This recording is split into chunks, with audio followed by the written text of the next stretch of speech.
I need not pause to say how very delighted I am to be here this morning, to have the opportunity of standing in this very great and significant pulpit. And I do want to express my deep personal appreciation to Dean Sayer and all of the cathedral clergy for extending the invitation. It is always a rich and rewarding experience to take a brief break from our day-to-day demands in the struggle for freedom and human dignity and discuss the issues involved in that struggle with concerned friends of goodwill all over our nation.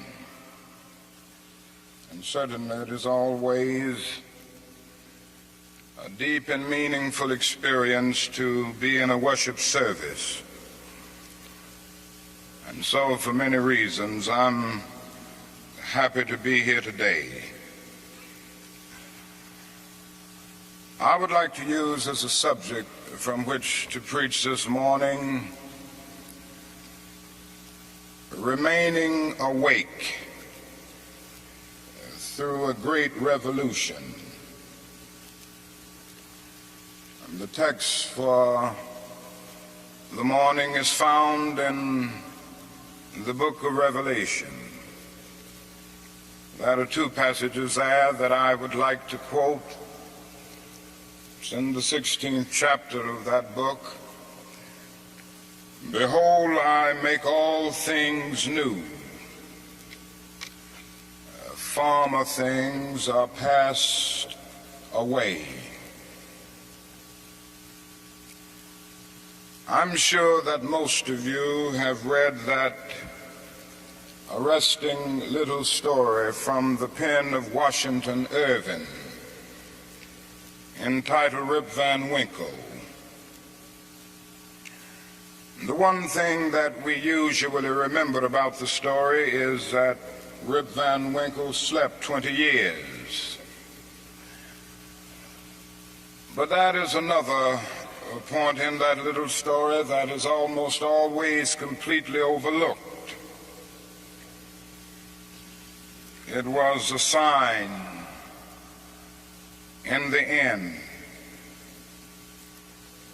from which Rip went up in the mountain for his long sleep. When Rip Van Winkle went up in the mountain, the sign had a picture of King George III of England. When he came down 20 years later, the sign had a picture of George Washington, the first president of the United States. And Rip Van Winkle looked up at the picture of George Washington,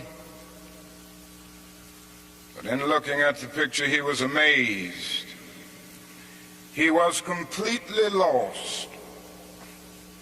He knew not who he was. And this reveals to us that the most striking thing about the story of Rip Van Winkle is not merely that Rip slept 20 years, but that he slept through a revolution. While he was peacefully snoring up in the mountain, a revolution was taking place that at points would change the course of history. And Rip knew nothing about it. He was asleep.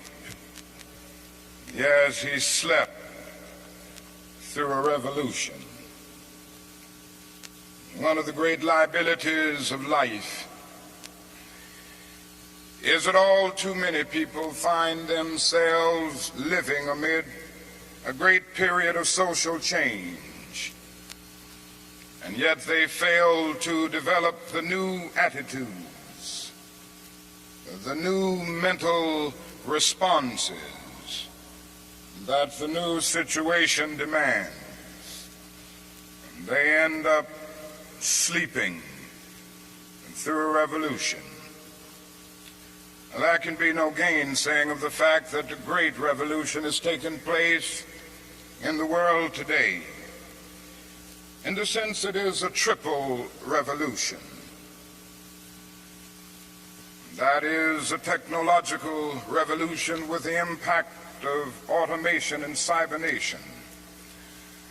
Then that is a revolution in weaponry with the emergence of atomic and nuclear weapons of warfare. Then that is a human rights revolution with the freedom explosion that has taken place all over the world. Yes, we do live in a period where changes are taking place. And that is still a voice crying through the vista of time, saying, "Behold, I make all things new. Former things are passed away." Now, whenever anything new comes into history, it brings with it new challenges and new opportunities. And I would like to deal with the challenges that we face today as a result of this triple revolution that has taken place in the world today. First, we are challenged to develop a world perspective. No individual can live alone. No nation can live alone. And anyone who feels that he can live alone is sleeping through a revolution. The world in which we live is geographically one. The challenge that we face today is to make it one in terms of brotherhood. Now, it's true that the geographical oneness of this age has come to be to a large extent through modern man's scientific ingenuity. Modern man, through his scientific genius, has been able to dwarf distance and place time in chains. And our jet planes have compressed into minutes distances that once took weeks and even months. All of this tells us that our world is a neighborhood. Through our scientific and technological genius, we have made of this world a neighborhood, and yet we have not had the ethical commitment to make of it a brotherhood. But somehow and in some way we've got to do this. We must all learn to live together as brothers, or we will all perish together as fools. We are tied together in the single garment of destiny, caught in an inescapable network of mutuality. Whatever affects one directly affects all indirectly. For some strange reason, I can never be what I ought to be until you are what you ought to be, and you can never be what you ought to be until I am what I ought to be. This is the way God's universe is made. This is the way it is structured. John Donne caught it years ago and placed it in graphic terms. No man is an island entire of itself. Every man is a piece of the continent, a part of the main. And he goes on toward the end to say, any man's death diminishes me because I am involved in mankind. Therefore never sin to know for whom the bell tolls. It tolls for thee. We must see this, believe this, and live by it if we are to remain awake through a great revolution. Secondly, we are challenged to eradicate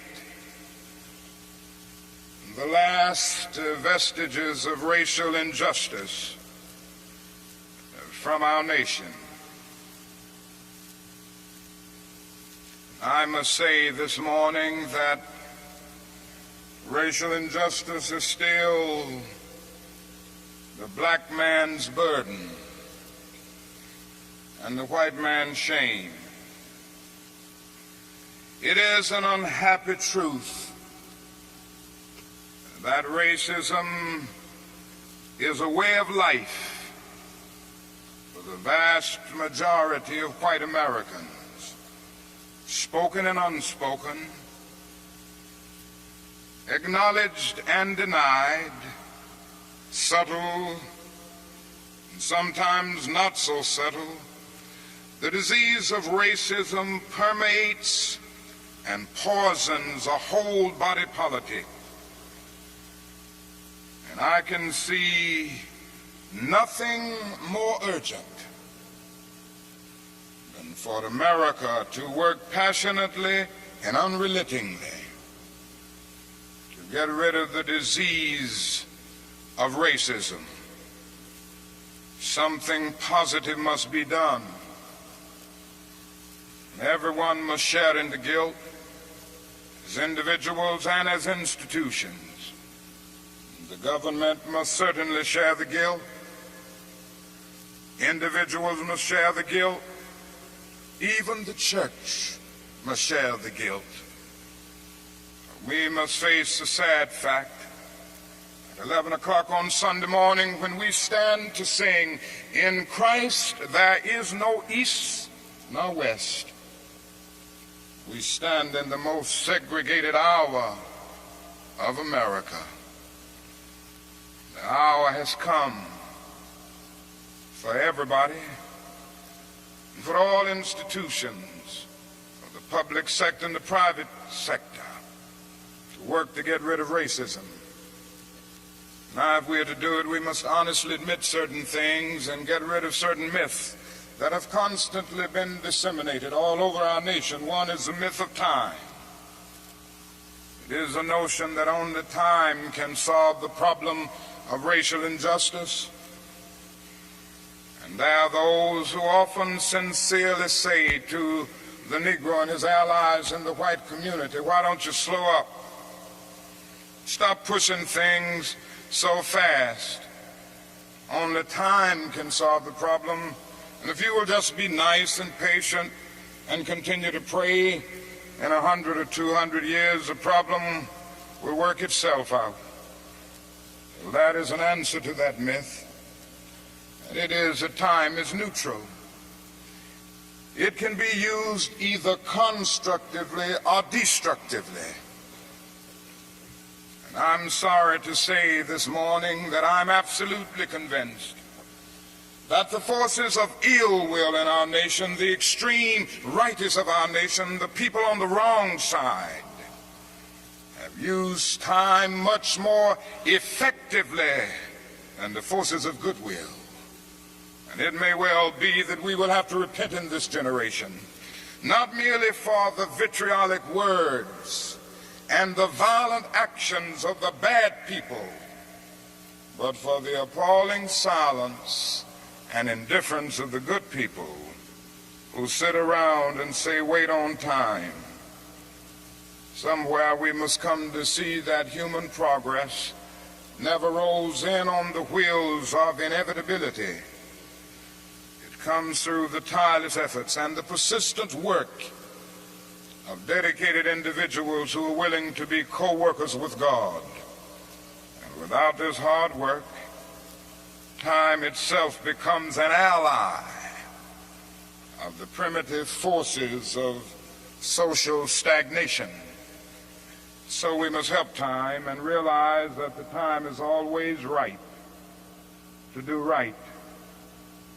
Now, that is another myth that still gets around. It is a kind of over-reliance on the bootstrap philosophy. And there are those who still feel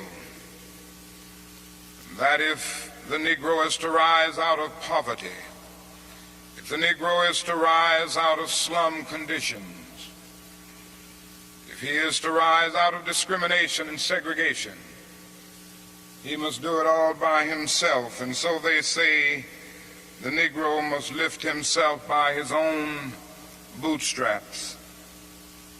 They never stop to realize that no other ethnic group has been a slave on American soil. The people who say this never stop to realize that the nation made the black man's color a stigma.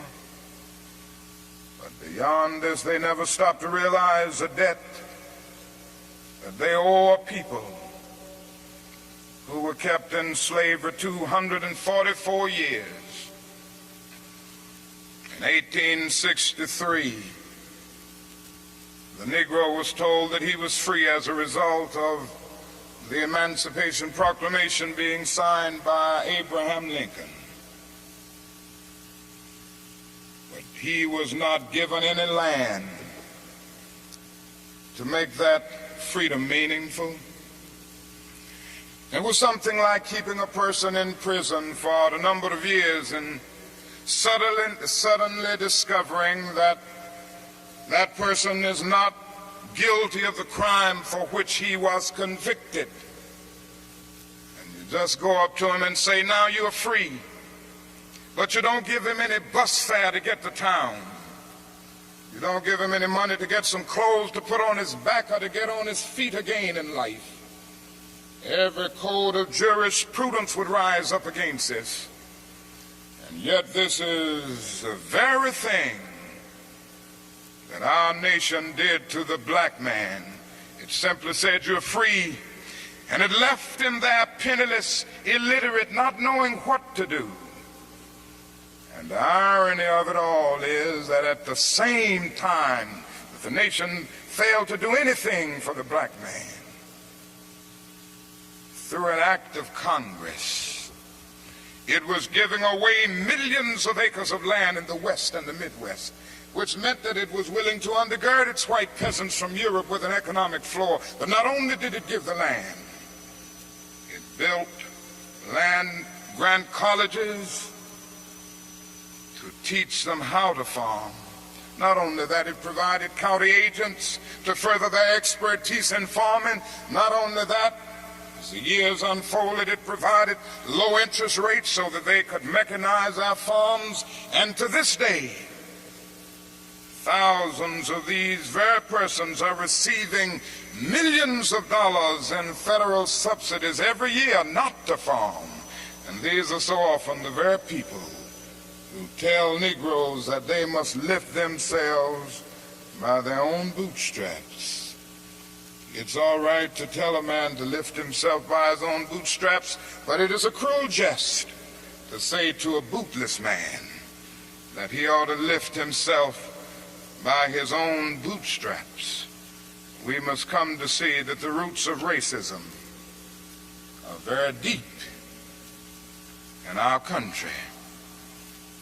And there must be something positive and massive in order to get rid of all of the effects of racism and the tragedies of racial injustice. Now, that is another thing closely related to racism that I would like to mention as another challenge. We are challenged to rid our nation and the world of poverty. Like a monstrous octopus, poverty spreads its nagging, prehensile tentacles into hamlets and villages all over our world. 2/3 of the peoples of the world go to bed hungry at night. They are ill-housed, they are ill-nourished, they are shabbily clad. I've seen it in Latin America, I've seen it in Africa. I've seen this poverty in Asia. I remember some years ago, Mrs. King and I journeyed to that great country known as India. And I never will forget the experience. It was a marvelous experience to meet and talk with the great leaders of India. And to meet and talk with and speak to thousands and thousands of people all over that vast country. These experiences will remain dear to me as long as the cords of memory shall lengthen. But I say to you this morning, my friends, there were those depressing moments. How can one avoid being depressed when he sees with his own eyes evidences of millions of people going to bed hungry tonight? How can one avoid being depressed when he sees with his own eyes God's children sleeping on the sidewalks at night? In Bombay, more than 1 million people sleep on the sidewalks every night. In Calcutta, more than 600,000 sleep on the sidewalks every night. They have no beds to sleep in. They have no houses to go in. How can one avoid being depressed when he discovers that out of India's population of more than 500 million people, some 480 million make an annual income of less than $90 a year, and most of them have never seen a doctor or dentist. As I noticed these things, something within me cried out, can we in America stand idly by and not be concerned? And an answer came, oh no, because the destiny of the United States is tied up with the destiny of India and every other nation. And I started thinking of the fact that we spend in America millions of dollars a day to store surplus food. And I said to myself, I know where we can store that food free of charge, in the wrinkled stomachs of the millions of God's children all over the world who go to bed hungry at night. And maybe we spend far too much of our national budget establishing military bases around the world rather than bases of genuine concern and understanding. But not only do we see poverty abroad, I would remind you that in our own nation there are about 40 million people who are poverty-stricken.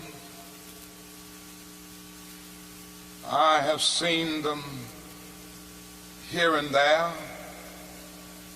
I've seen them in the ghettos of the North. I've seen them in the rural areas of the South. I've seen them in Appalachia.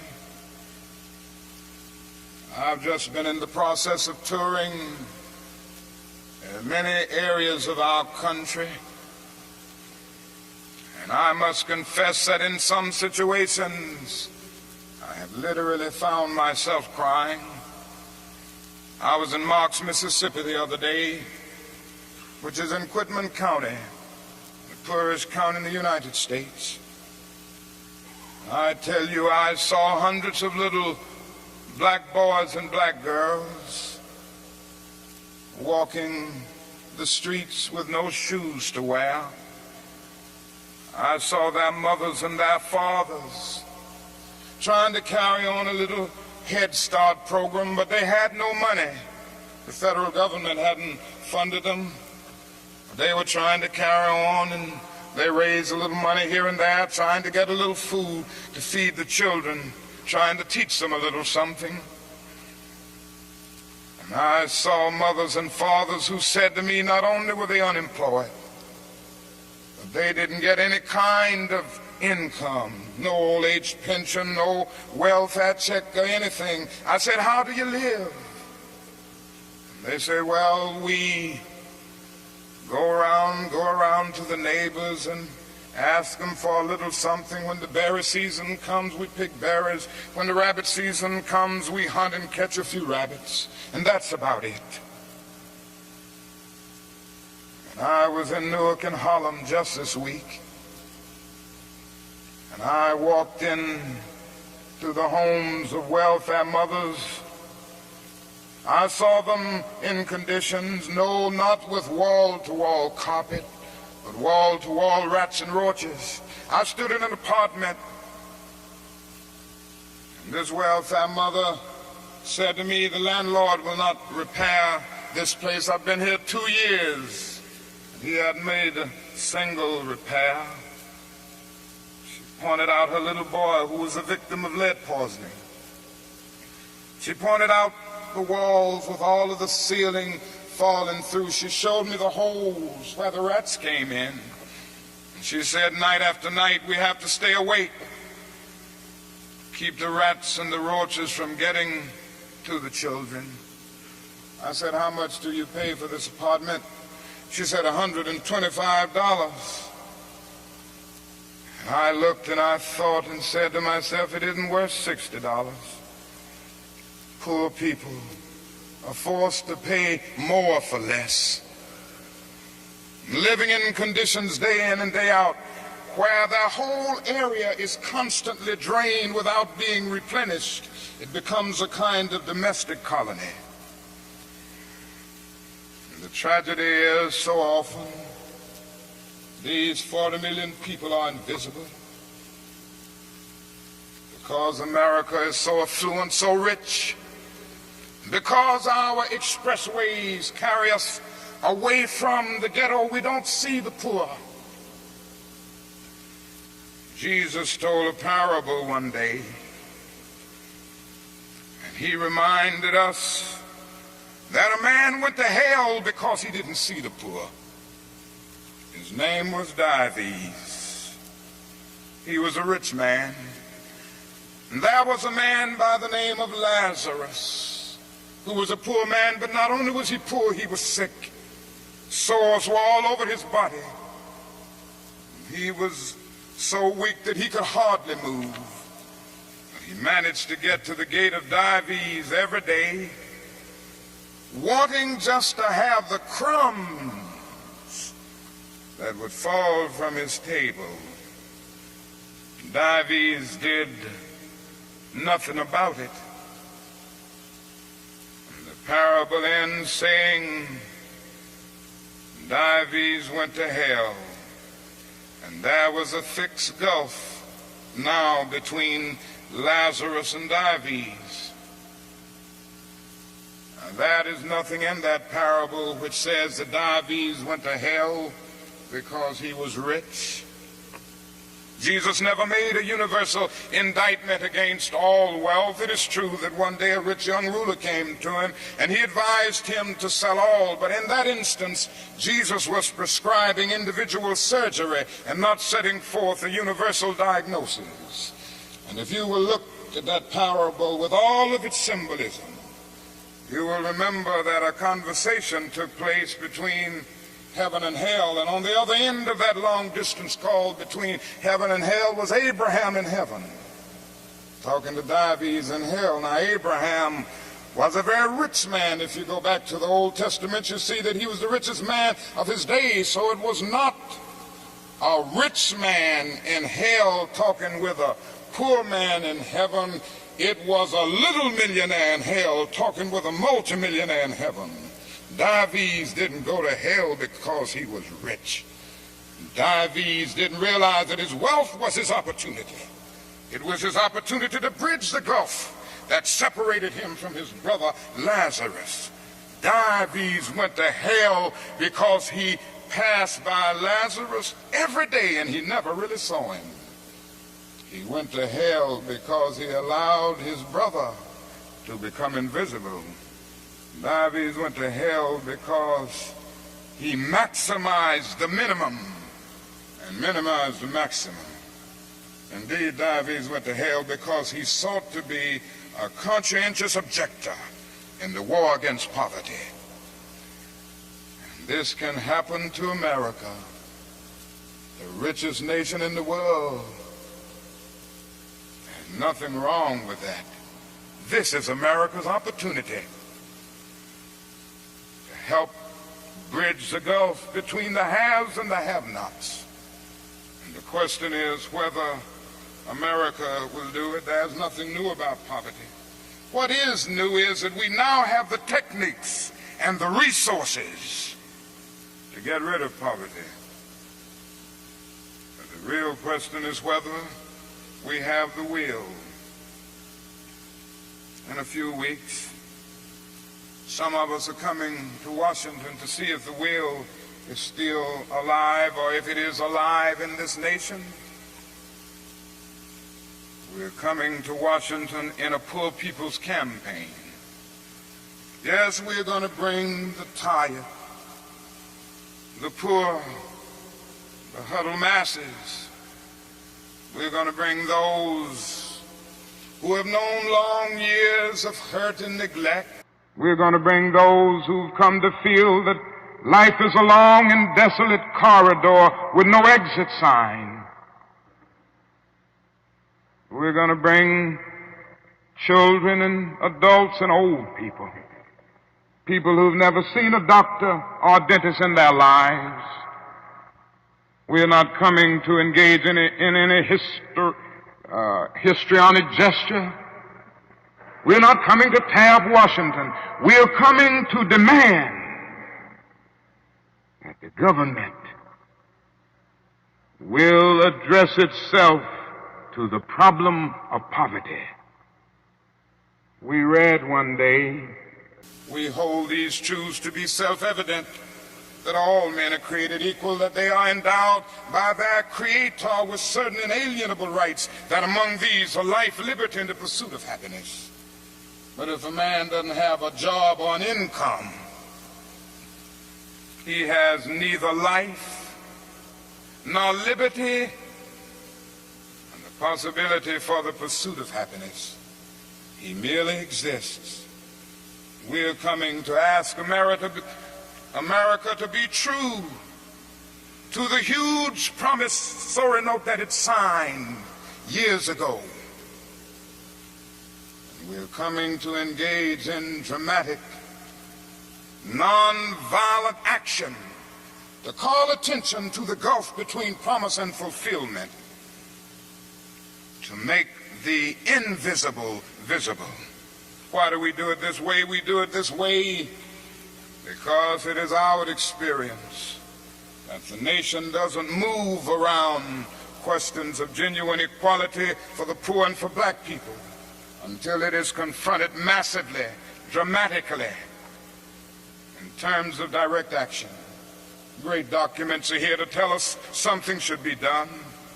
We met here some years ago in the White House Conference on Civil Rights, and we out with the same recommendations that we will be demanding in our campaign here, but nothing has been done.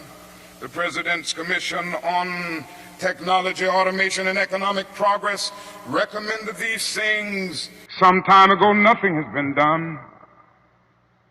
Even the urban coalition made up of mayors of most of the cities of our country and the leading businessmen have said that these things should be done. Nothing has been done.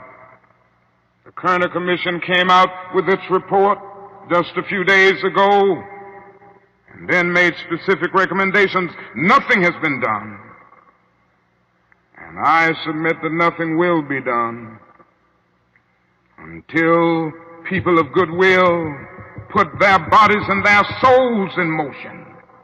And it will be the kind of soul force brought into being as a result of this confrontation that I believe will make the difference. Yes, it will be a poor people's campaign. This is a question facing America. Ultimately, a great nation is a compassionate nation. America has not met its obligations and its responsibilities to the poor. One day, we will have to stand before the God of history, and we will talk in terms of things we've done. Yes, we will be able to say, we build gargantuan bridges to span the seas. We build gigantic buildings to kiss the skies. Yes, we made our submarines to penetrate oceanic depths. We brought into being many other things with our scientific and technological power. It seems that I can hear the God of history saying, that was not enough, but I was hungry, and ye fed me not. I was naked and ye clothed me not. I was devoid of a decent sanitary house to live in, and ye provided no shelter for me. And consequently you cannot enter the kingdom of greatness. If ye do it unto the least of these, my brethren, ye do it unto me. That's the question facing America today. And I want to say one other challenge that we face is simply that we must find an alternative to war and bloodshed. Anyone who feels, and there are still a lot of people who feel that way, that war can solve the social problems facing mankind, is sleeping through a revolution.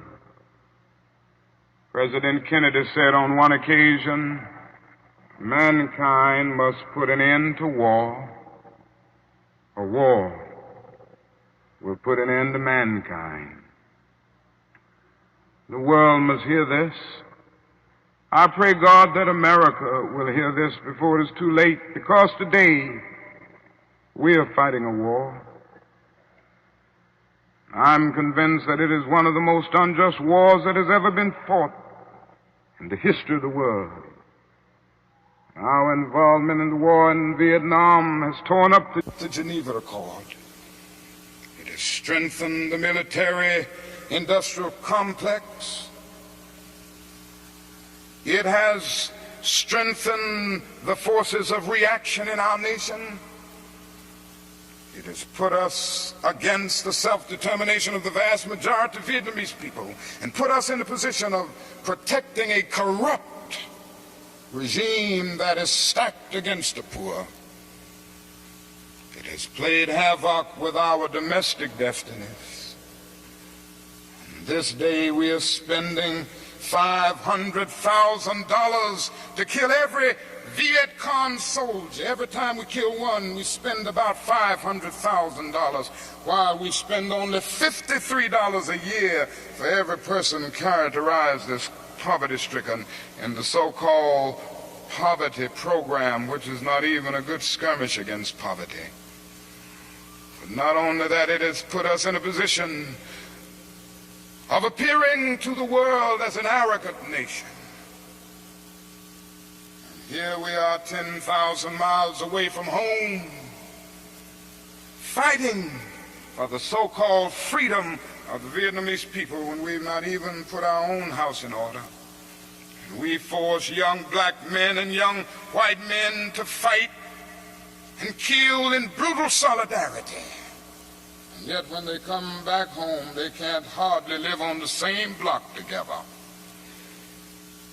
Judgment of God is upon us today. And we could go right down the line and see that something must be done, and something must be done quickly. We have alienated ourselves from other nations, so we end up morally and politically isolated in the world.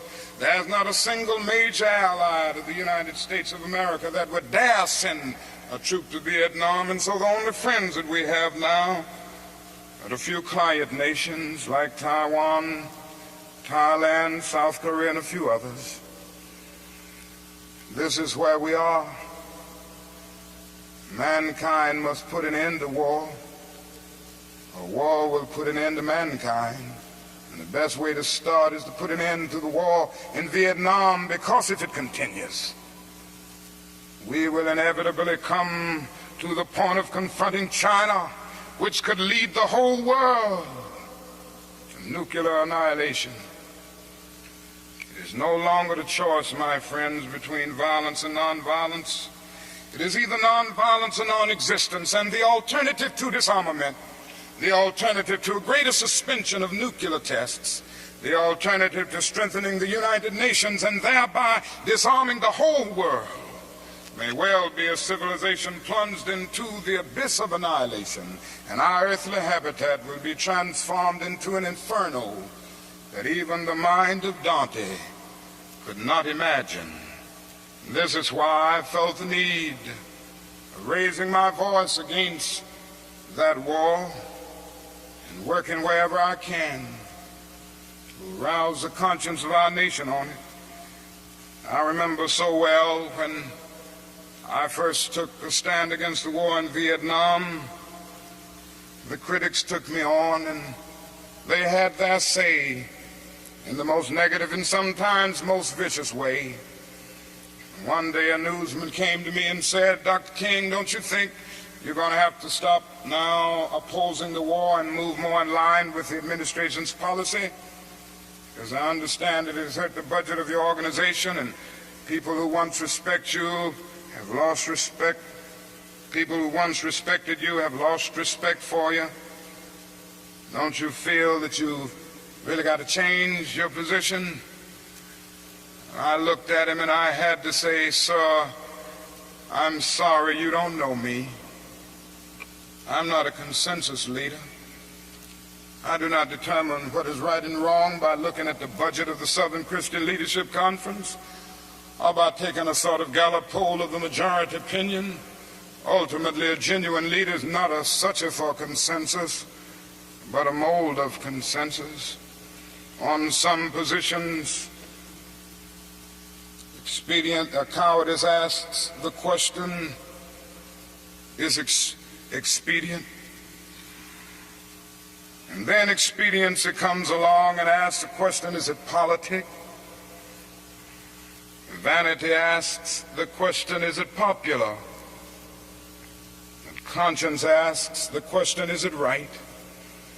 And there comes a time when one must take a position that is neither safe, nor politic, nor popular. But he must do it because conscience tells him it is right. And I believe today that that is a need for all people of goodwill to come with a massive act of conscience and say, in the words of the old Negro spiritual, we ain't gonna study war no more. This is the challenge facing modern man. Let me close by saying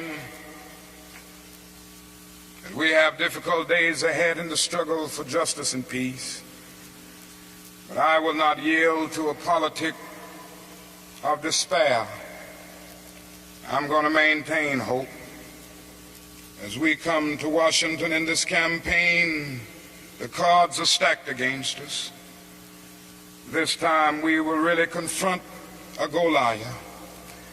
And God grant that we will be that David of truth set out against the Goliath of injustice, the Goliath of neglect, the Goliath of refusing to deal with the problems, and go on with a determination to make America the truly great America that it is called to be.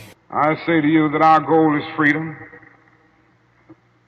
and I believe we're going to get there, because however much she strays away from it, the goal of America is freedom. Abused and scorned though we may be as a people, our destiny is tied up in the destiny of America. Before the Pilgrim Fathers landed at Plymouth, we were here. For Jefferson etched across the pages of history the majestic words of the Declaration of Independence, we were here. Before the beautiful words of the Star-Spangled Banner were written, we were here. And for more than 2 centuries, our forebears labored here without wages. They made cotton king, and they built the homes of their masters in the midst of the most humiliating and oppressive conditions. And yet out of a bottomless vitality, they continue to grow and develop. If the inexpressible cruelties of slavery couldn't stop us, the opposition that we now face will surely fail. We're going to win our freedom because both the sacred heritage of our nation and the eternal will of the Almighty God are embodied in our echoing demands. And so however dark it is, however deep the angry feelings are and the violent explosions are, I can still sing, we shall overcome. We shall overcome because the arc of the moral universe is long, but it bends toward justice. We shall overcome because Carlyle is right. No lie can live forever. We shall overcome because William Cullen Bryant is right. Truth-crushed earth will rise again. We shall overcome because James Russell Lowell is right, as we were singing earlier today. Truth forever on the scaffold, wrong forever on the throne, yet that scaffold sways the future, and behind the dim unknown standeth God within the shadow, keeping watch above his own. With this faith, we will be able to hew out of the mountain of despair a stone of hope. With this faith, we will be able to transform the jangling discords of our nation into a beautiful symphony of brotherhood. Thank God for John, who centuries ago out on a lonely, obscure island called Patmos caught vision of the New Jerusalem descending out of heaven from God, and who heard a voice saying, "Behold, I make all things new. Former things have passed away." God grant that we will be participants in this newness and this magnificent development. If we will but do it, we will bring about a new day of justice and brotherhood and peace. And that day the morning stars will sing together, and the sons of God will shout for joy. God bless you.